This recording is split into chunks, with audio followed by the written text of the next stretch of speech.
Before starting the video, make sure you subscribe to my channel and also press the bell button that you never miss any video. In this video I told you about 8 mistakes insomniacs make when they're trying to fall asleep. Trouble falling asleep or staying asleep. Waking too early, or starting the day feeling tired. These are the symptoms of insomnia. Michael Breus, PhD, clinical psychologist, a.k.a. the sleep doctor, shares common pitfalls in the struggle to sleep well. So take a look on that mistakes and improve you sleeping problems. Let's start. Going to bed too early. If you slept poorly the night before, you may want to slide into bed ahead of schedule. But this can actually make sleeplessness worse. People with insomnia frequently have irregular sleep-wake cycles. Sticking with a consistent sleep routine, a regular bedtime, and a regular wake time strengthens your body's circadian rhythms and the biological cues, like melatonin release, that help you fall asleep. Hitting the sack unusually early may garner you some extra sleep in the early part of the night, but you are likely to wake up earlier than normal, throwing your sleep routine even more off-kilter. Aim to have your bedtime deviate by no more than 30 minutes from one night to the next. Getting in bed before you're sleepy. I recently had a patient who was often anxious and alert at bedtime. She described the feeling as wired and tired. She'd crawl into bed anyway, and lie wide awake late for an hour or more, frustrated and sleepless. I recommended she delay her bedtime until she felt ready to fall asleep. A restless, wired mind is one symptom of sleep deprivation. Learn to recognize the difference between being tired and being sleepy and hold off going to bed until you feel ready to nod off. Take some extra time with your nightly routine, or find other ways to relax away from bright lights and screens near your face. Drinking alcohol to help you nod off. Plenty of people are looking for ways to cut back on their drinking. It's a good idea, according to the National Sleep Foundation, since they report that at least 20% of Americans use alcohol to help them sleep at night. The relationship between alcohol and sleep is complicated. One drink in the evening may help you fall asleep, but drinking more heavily can be stimulating, not sedating. Even if a nightcap does help you doze off initially, alcohol in your system at night disrupts your rest in other ways, causing lighter, more restless sleep, exacerbating snoring, and making you more likely to have to get up to use the bathroom. If you're already having trouble sleeping, skip the before-bed glass of wine.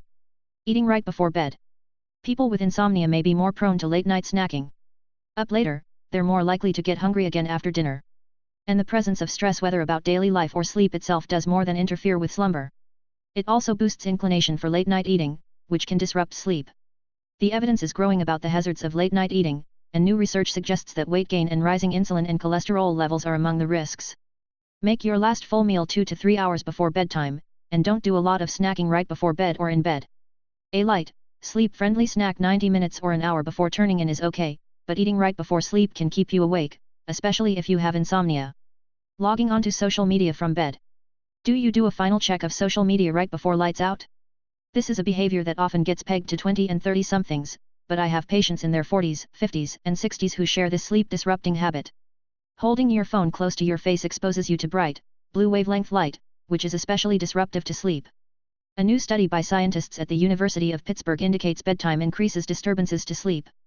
Scrolling through Facebook and liking your friends' Instagram stories will stimulate your mind and keep you alert, just when you need to wind down. Establish a social media cutoff time of at least 60 minutes before bed.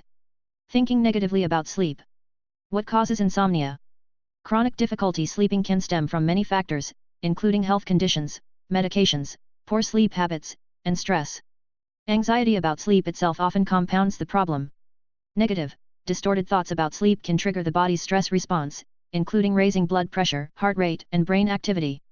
This makes it harder to nod off, which further increases anxiety about your inability to sleep. To break this anxious, sleep-depriving cycle, replace negative sleep thoughts with positive ones, a technique known as cognitive restructuring.